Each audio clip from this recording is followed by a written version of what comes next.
We're here in front of the Federal Reserve, the future site of the Museum of Usury, and we're just looking at the building over here and wondering what this kid thought he was going to accomplish.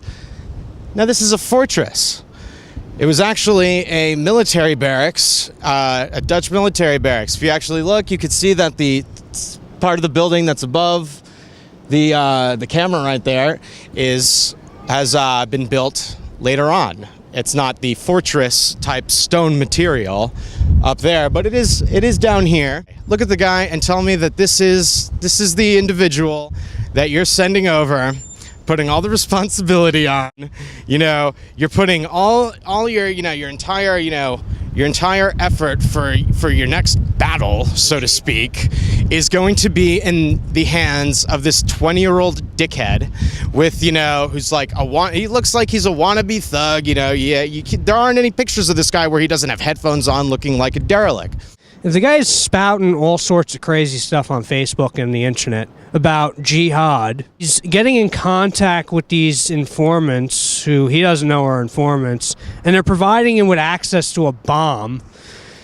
And he's making confession tapes about his martyrdom before coming here. Wouldn't that be enough evidence to get him on conspiracy charges to commit mass murder?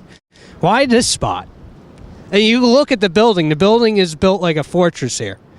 So what would really be accomplished if you blew up a bomb in front of this building? It looks like not only a waste of time, but I mean, it's just a waste period. I mean, just the influx of people coming through here, it's not justified if you want to commit mass murder. You're also, let's say he was against American foreign policy or whatnot. He is not doing any favors to the anti-American foreign policy plight by attacking, the Federal Reserve. If anything, if he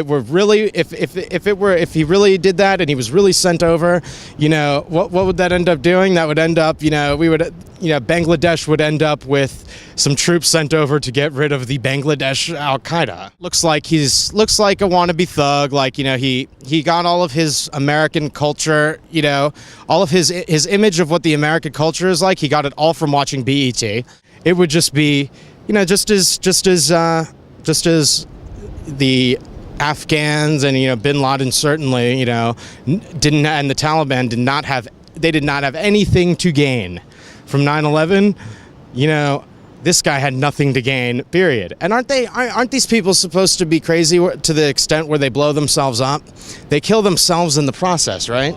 Isn't that part of the whole thing? Isn't that like to show us how dedicated they are? And it's, to put that fear aspect in our minds where it's like, whoa, they not only are not afraid of dying, they're just straight up, doing, they're deliberately blowing themselves up in order to kill us. Isn't that part of the whole fear terrorist aspect?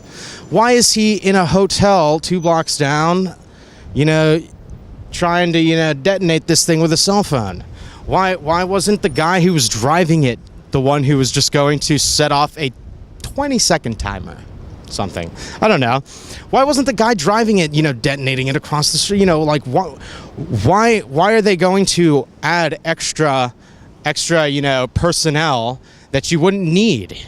I thought the whole idea of this also was, minimal cost, because, minimal cost and then minimal amount of people involved. And but no, it's they needed to be able to point at everyone who is anti-Fed and be like, oh, he might, that what's his name, Quasi. It's like, oh, remember Quasi, and it's like Kissinger said. He said that, the real terrorists, he's like, what they mean by terrorists are not the real terrorists. He said, what was his quote? He said, what he means by terrorists are actually people who are against global world order, like, one world government. We're trying to think of like what exactly he could have achieved, and we're thinking that maybe he would have just, they would have had to sandblast the walls a little bit, to get the black staining off from the explosion. But like that's about all he could have done. That is if he wasn't, a useful idiot duped into the whole thing. And in reality, what they're calling an Al-Qaeda plot was really an FBI plot to justify their budget and justify raising their budget.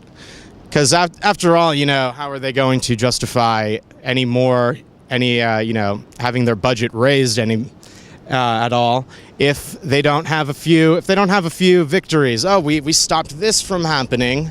If we hadn't stopped it, the Federal Reserve would have had to spend about $1,000 sandblasting, the stains off the walls. So, it's a good thing, good thing we caught this guy and, stopped the plot. Oh. You step off the property, step on the side of the sidewalk, okay? I mean, Step off the side of the property. You know what happened? is this public or private property? This is Private property? across the Is it street. public or private Across property? the street. You're following us. We're not following you. I was just asking you if you. We just like to know why we're being followed. It's, I mean,